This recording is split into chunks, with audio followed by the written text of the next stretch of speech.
अस्सलाम वालेकुम dear students, आज का हमारा टॉपिक है बॉन्ड एनर्जी और बॉन्ड एंथैल्पी। बॉन्ड एनर्जी और बॉन्ड एंथैल्पी सेम चीज़ है। हम लोग इसको डिस्कस करते हैं कि इसमें क्या बेसिकली थोड़ा सा डिफरेंस है। सबसे पहले तो हम लोगों को ये पता होना चाहिए कि हमारे पास एक मॉलिक्यूल बनने का प्रोसेस होता है और एक मॉलिक्यूल टूटने का प्रोसेस होता है। बॉन्ड फॉर्मेशन होती है और दूसरा हमारे पास बॉन्ड ब्रेकिंग होती है। बॉन्ड फॉर्मेशन की एग्जांपल्स देखें, जैसे कि हमारे पास हाइड्रोजन एटम से मिला है तो हाइड्रोजन मॉलिक्यूल बना है। मॉलिक्यूल के बनने के दौरान एनर्जी क्या होती है, रिलीज होती है, तो लिहाजा इस प्रोसेस को हम एक्सोथर्मिक प्रोसेस कहते हैं। Similarly in an other example, chlorine atom जो है दूसरे क्लोरीन एटम से मिला है, क्लोरीन मॉलिक्यूल बना है, इसमें भी एनर्जी रिलीज होगी। हाइड्रोजन जो है वो क्लोरीन एटम से मिला है और HCl बना है, इसमें भी एनर्जी रिलीज होगी। तो ये एक्सोथर्मिक प्रोसेस होता है। एक्सोथर्मिक प्रोसेस की जो बॉन्ड एनर्जी होती है या बॉन्ड एंथैल्पी होती है उसको नेगेटिव साइन के साथ लिखा जाता है। जैसे कि हाइड्रोजन मॉलिक्यूल के बनने के दौरान -436 किलो जूल पर मोल एनर्जी रिलीज होती है। किलो जूल पर मोल इसकी यूनिट है। सिमिलरली हमारे पास क्लोरीन मॉलिक्यूल जब बनता है तो माइनस का साइन शो कर रहा है, ये एक्सोथर्मिक प्रोसेस है। 242 किलो जूल पर मोल एनर्जी रिलीज होती है। सिमिलरली HCl मॉलिक्यूल जब बनता है तो -431 किलो जूल पर मोल एनर्जी रिलीज होती है। यानी कि एक मोल ये वाले मॉलिक्यूल्स बनने के दौरान इतनी अमाउंट्स में एनर्जी क्या हो रही है, रिलीज हो रही हैं। अब इसके ऑपोजिट जो प्रोसेस होता है वो बॉन्ड ब्रेकिंग होती है, यानी कि जब मॉलिक्यूल टूटता है और उसके एटम्स जो होते हैं वो अलग अलग न्यूट्रल फॉर्म में अलग हो जाते हैं। हमारे पास हाइड्रोजन मॉलिक्यूल है, इसका बॉन्ड ब्रेक हुआ, ठीक है, ये ब्रेकिंग के लिए लाइन डाली है इस तरह की।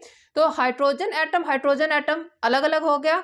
इसके दौरान एनर्जी एब्जॉर्ब होती है, बॉन्ड ब्रेकिंग के लिए एनर्जी रिक्वायर्ड होती है।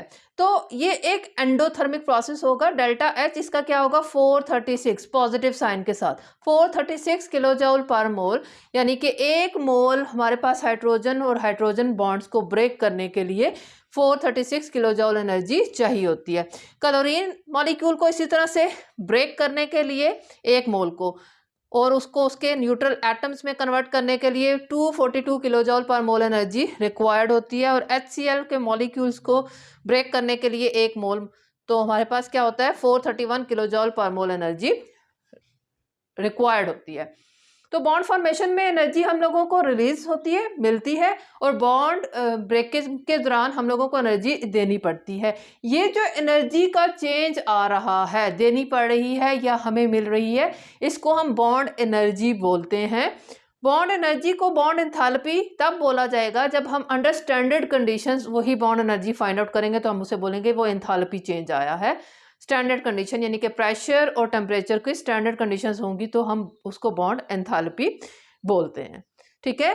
तो बॉन्ड एनर्जी को हम कैसे डिफाइन कर सकते हैं कि अमाउंट ऑफ हीट इवॉल्व और amount of heat absorbed to form 1 mole of a substance or to break 1 mole of a substance is called bond energy or bond enthalpy.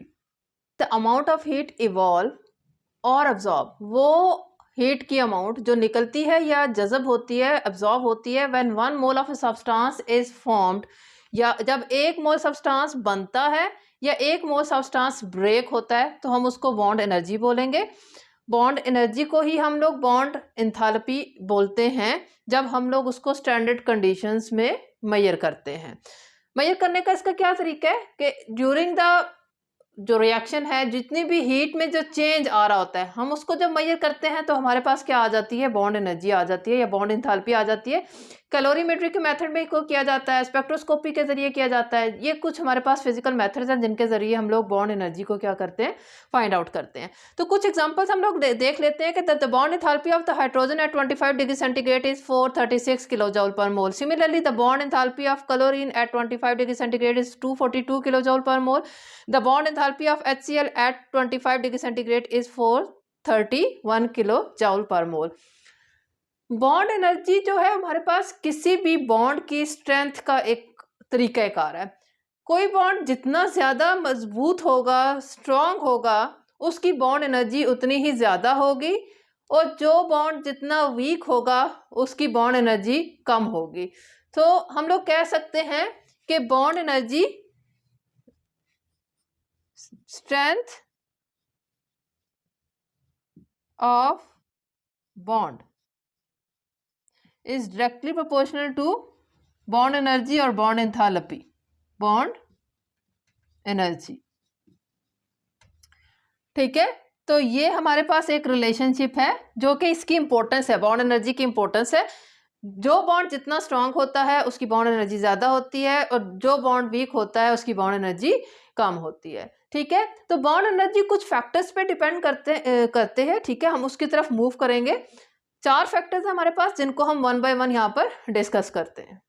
First factor जो हम लोगों ने discuss करना है वो है electronegativity difference. Electronegativity difference क्या चीज़ होती है? हमारे पास जब भी कोई एक मॉलिक्यूल होता है, लेट्स सपोज मैं कहती हूँ कि मेरे पास HF एक मॉलिक्यूल है, इसमें से एक एलिमेंट जो है उसकी इलेक्ट्रोनेगेटिविटी ज़्यादा होगी। ज़्यादा होने का क्या मतलब है कि ये फ्लोरीन जो है शेयर्ड इलेक्ट्रॉन पेयर को अपनी जानिब खींचने की ज़्यादा एबिलिटी रखता है, तो इस पे पार्शियल नेगेटिव चार्ज आ जाता है और हाइड्रोजन पे पार्शियल पॉजिटिव चार्ज आ जाता है। इसकी इलेक्ट्रोनेगेटिविटी ज़्यादा है, इसकी कम है, तो लिहाजा ये मॉलिक्यूल क्या है? पोलर मॉलिक्यूल हो गया है। पोलर मॉलिक्यूल उतना ही ज़्यादा कोई मॉलिक्यूल पोलर होगा जितना ज़्यादा इलेक्ट्रोनेगेटिव डिफरेंस होगा। इलेक्ट्रोनेगेटिव डिफरेंस बढ़ने से पोलैरिटी बढ़ती है, पोलैरिटी बढ़ने से उस मॉलिक्यूल का जो बॉन्ड स्ट्रेंथ होती है वो बढ़ती है और इन टर्न बॉन्ड एनर्जी भी क्या हो जाती है? इंक्रीज कर जाती है।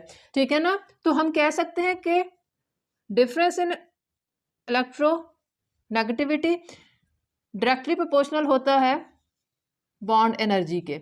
इसको हम लोग बहुत अच्छी एग्जांपल से यहाँ पर समझ सकते हैं। हम लोगों ने यहाँ पर हेलाइड्स ले लिए, hydrogen halides, HF, HCl, HBr, HI, 4 molecule लिए हैं। इसमें से हेलाइड्स एक ही फैमिली के हैं, ठीक है, और साथ में हाइड्रोजन लगे हुए हैं। अब पूरे पीरियोडिक टेबल में फ्लोरीन की इलेक्ट्रोनेगेटिविटी सबसे ज़्यादा होती है 4, हाइड्रोजन की है 2.1, तो इन दोनों का डिफरेंस निकालेंगे, 4 - 2.1 तो 1.9 आ गया इसके इलेक्ट्रोनेगेटिव डिफरेंस। HCl का इलेक्ट्रोनेगेटिव डिफरेंस 0.9 आएगा क्योंकि क्लोरीन 3 होता है इलेक्ट्रोनेगेटिविटी और हाइड्रोजन की 2.1 होती है। HBr में ब्रोमीन की 2.8 होती है, हाइड्रोजन की 2.1 है तो 0.7 आ गया, और HI में आयोडीन की 2.5 होती है, हाइड्रोजन की 2.1 होती है तो 0.4 आ गया। इलेक्ट्रोनेगेटिविटी डिफरेंस डिक्रीज कर रहा है 1.9 से 0.9, 0.7 और देन 0.4 हो रहा है। तो जैसे जैसे इलेक्ट्रोनेगेटिविटी डिफरेंस की वैल्यू ड्रॉप कर रही है, नीचे देखें मैंने इसकी बॉन्ड एनर्जीज की वैल्यूज लिखी है, वो भी ड्रॉप कर रही है। HF की बॉन्ड एनर्जी 567 किलोजूल पर मोल है, HCl की बॉन्ड एनर्जी 431 है, HBr की 366 है और HI की 299 है, ड्रॉप कर रही है। बॉन्ड एनर्जी ड्रॉप करने का मतलब है कि इसकी बॉन्ड स्ट्रेंथ जो है वो ड्रॉप कर रही है। सेकेंड और थर्ड फैक्टर को मैं एक साथ डिस्कस करूंगी। Size of bonded atoms and bond length, असल में इन डेप्थ दोनों एक ही चीज़ है, लिहाजा दोनों का रिलेशनशिप विद बॉन्ड एनर्जी भी सेम है। तो साइज ऑफ बॉन्डेड एटम से क्या मुराद है? जो दो एटम्स आपस में बॉन्ड बना रहे हैं और मॉलिक्यूल बना रहे हैं, उनके साइज पे बॉन्ड एनर्जी बहुत ज़्यादा डिपेंड करती है। साइज जितना ज़्यादा होगा तो क्या होगे, वो एटम्स एक दूसरे से दूर होंगे। वॉल्यूम में ज़्यादा होने की वजह से वो उनका इंटर न्यूक्लियर डिस्टेंस क्या होगा, ज़्यादा होगा, जिसकी वजह से बॉन्ड वीक होगा। बॉन्ड वीक होगा तो बॉन्ड एनर्जी कम होगी, लिहाजा साइज ऑफ बॉन्डेड एटम्स का इनवर्स रिलेशन होता है 1/, बॉन्ड एनर्जी के साथ। In the same way bond length क्या होता है? The average distance between 2 bonded atoms is called bond length. अब जो एटम साइज में बड़ा होगा, ऑफ कोर्स उनका डिस्टेंस एक दूसरे से क्या होगा, ज़्यादा होगा। डिस्टेंस साइज में जितना बड़ा होता जाएगा तो बॉन्ड लेंथ उतनी ज़्यादा होती जाएगी। एवरेज डिस्टेंस से मुराद यहाँ पर ये है क्योंकि हमारे पास बॉन्ड जो होते हैं वो वाइब्रेट कर रहे होते हैं, इस वजह से एवरेज डिस्टेंस लिया जाता है बिटवीन 2 बॉन्डेड एटम्स। ठीक है, तो बॉन्ड लेंथ जितनी ज़्यादा होगी बॉन्ड उतना ही वीक हो जाएगा, बॉन्ड वीक होगा तो बॉन्ड एनर्जी कम आएगी, तो लिहाजा बॉन्ड एनर्जी का भी बॉन्ड लेंथ से इनवर्स रिलेशन है 1/, बॉन्ड एनर्जी। हम लोग इन दोनों को सिमिलर एग्जाम्पल्स के साथ समझ सकते हैं। क्लोरीन, ब्रोमीन, आयोडीन मॉलिक्यूल्स हैं, हेलोजन हमारे पास हैं ये तीनों। ठीक है, इसमें क्लोरीन एटॉमिक साइज बहुत छोटा है, ऊपर से नीचे फैमिली में एक ग्रुप में एटॉमिक साइज बढ़ता है। क्लोरीन का साइज बहुत छोटा है, ब्रोमीन का उससे बड़ा, आयोडीन का उससे बड़ा। जैसे जैसे साइज बड़ा हो रहा है बॉन्डेड एटम्स का, तो बॉन्ड एनर्जी ड्रॉप कर रही है। क्लोरीन की 431 है, ब्रोमीन की 193 है, आयोडीन की 151 है, ड्रॉप करती जा रही है। ठीक है, और इसी तरह से बॉन्ड लेंथ, साइज इसका छोटा है, बॉन्ड लेंथ कम है, बॉन्ड एनर्जी ज़्यादा है। इसका बॉन्ड लेंथ क्या हो गई, बढ़ गई, बॉन्ड एनर्जी कम हो गई। आयोडीन बहुत बड़े मॉलिक्यूल हैं, बॉन्ड लेंथ इसकी मजीद बढ़ गई, तो बॉन्ड एनर्जी और ड्रॉप हो गई। सिमिलर एग्जांपल जो हम लोगों ने पीछे इलेक्ट्रोनेगेटिव डिफरेंस वाले फैक्टर में पढ़ा था वो ले लेते हैं। यहाँ पर देखें, उस पर भी बिल्कुल ये एग्जांपल पे बैठती है, इन दोनों फैक्टर्स पर भी। फ्लोरीन साइज में बहुत छोटा है, क्लोरीन उससे बड़ा, ब्रोमीन उससे बड़ा, आयोडीन उससे बड़ा। ये वाले एटम्स जो हाइड्रोजन हैं ये सेम रखे हैं। तो फ्लोरीन साइज में छोटा होने की वजह से इसका साइज बॉन्डेड एटम का साइज छोटा होने की वजह से बॉन्ड एनर्जी बहुत ज़्यादा है। क्लोरीन साइज में बड़ा हुआ, बॉन्ड एनर्जी ड्रॉप होगी। ब्रोमीन और बड़ा हुआ, बॉन्ड एनर्जी और ड्रॉप होगी। आयोडीन और बड़ा हुआ, बॉन्ड एनर्जी और ड्रॉप कर गई। तो इस तरीके से हम लोग इसको यहाँ पर पढ़ सकते हैं। यहाँ पर एक एक्सेप्शनल केस है, देखिए मैंने सबसे ऊपर यहाँ पर फ्लोरीन ने लिखा जो हैलोजन का पहला मेंबर्स होता है। बॉन्ड एनर्जी तो उसकी और ज़्यादा होनी चाहिए, सबसे ज़्यादा होना चाहिए, क्योंकि हैलोजन सबसे ऊपर फ्लोरीन रखता है। तो सबसे छोटा साइज होने की वजह से बॉन्ड एनर्जी बहुत ज़्यादा होनी चाहिए, 431 से भी ज़्यादा होनी चाहिए, लेकिन इसकी बॉन्ड एनर्जी होती है 159 किलो जॉल पर मोल। ये एक एक्सेप्शनल केस है। एक्सेप्शनल केस क्यों है? क्योंकि इसका जो साइज इंतहाई छोटा होने की वजह से इंटर इलेक्ट्रॉनिक रिपल्शन पाई जाती है जो बॉन्ड को वीक कर देती है। जब वो बॉन्ड को वीक करती है तो उसकी बॉन्ड एनर्जी क्या हो जाती है, ड्रॉप हो जाती है। अब हम लोग मूव करते हैं इसके लास्ट फैक्टर की जानिब, यानी कि बॉन्ड ऑर्डर। बॉन्ड ऑर्डर क्या होता है हमारे पास? Number of bonds present between two atoms. Last factor है हमारे पास बॉन्ड ऑर्डर। बॉन्ड ऑर्डर का मतलब है हमारे पास दो एटम्स जो बॉन्डेड हैं उनके दरमियान कितने नंबर ऑफ बॉन्ड्स हैं। ठीक है, ऑफ कोर्स पहला बॉन्ड सिग्मा होगा, बाकी बॉन्ड पाई होंगे। ठीक है, तो हमारे पास सिंगल बॉन्ड भी हो सकता है, डबल बॉन्ड भी हो सकता है, ट्रिपल बॉन्ड भी हो सकता है। ठीक है, तो हम लोग बॉन्ड नंबर जैसे जैसे बढ़ेगा, बॉन्ड का नंबर बढ़ने से लाजमी बात है दोनों बॉन्डेड एटम्स एक दूसरे से क्लोज आएंगे तो बॉन्ड लेंथ कम हो जाएगी। बॉन्ड लेंथ कम होगी तो बॉन्ड एनर्जी बढ़ेगी। तो बॉन्ड ऑर्डर का डायरेक्ट रिलेशन पाया जाता है। बॉन्ड ऑर्डर डायरेक्टली रिलेटेड होता है बॉन्ड एनर्जी से। जितने नंबर ऑफ बॉन्ड ज़्यादा होंगे उतने ही बॉन्ड एनर्जी ज़्यादा आएगी, यानी कि बॉन्ड मजबूत होगा, स्ट्रांग होगा, स्ट्रेंथ ज़्यादा होगी।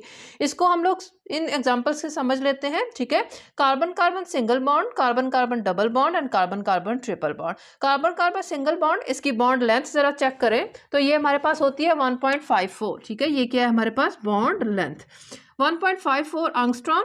Carbon carbon double bond 1.34, bond length कम हो गई। Carbon carbon triple bond length और डिक्रीज कर गई। बॉन्ड लेंथ डिक्रीज कर रही है तो बॉन्ड एनर्जी देखिए इंक्रीज कर रही है, 348, 614, 839। तो बॉन्ड ऑर्डर बढ़ने से बॉन्ड एनर्जी बढ़ती है। ठीक है, बॉन्ड लेंथ क्या होती है? डिक्रीज करती है। तो इस तरीके से हम लोग कह सकते हैं कि ये फोर्थ जो हमारे पास फैक्टर है ये डायरेक्ट रिलेशन रखता है बॉन्ड एनर्जी के साथ। ये बात याद रखें कि हमारे पास देखें बॉन्ड ये 348 किलो जॉल अगर इसका है तो इसको डबल होना चाहिए था हमारे पास, एग्जैक्टली डबल, लेकिन हमारे पास बॉन्ड की स्ट्रेंथ जो है वो एग्जैक्टली डबल नहीं होती, क्योंकि पहला बॉन्ड सिग्मा बॉन्ड होता है, सेकंड बॉन्ड जो होता है वो हमारे पास पाई बॉन्ड होता है। पाई बॉन्ड वीक होता है, सिग्मा बॉन्ड स्ट्रांग होता है, तो लिहाजा हमारे पास फ़र्क आता है बॉन्ड एनर्जी में। बॉन्ड एनर्जी बढ़ती है लेकिन एग्जैक्टली डबल या थ्राइस नहीं होती सिंगल से। तो ये था हमारे पास आज का टॉपिक। उम्मीद करती हूँ कि आपको समझ आ गई होगी। अगर किसी किस्म का कोई कन्फ्यूजन हो तो आप मुझसे पूछ सकते हैं, कमेंट सेक्शन में मुझसे सवाल कर सकते हैं। अल्लाह पाक हम सबका हामी और नासिर हो। अल्लाह हाफ़िज़।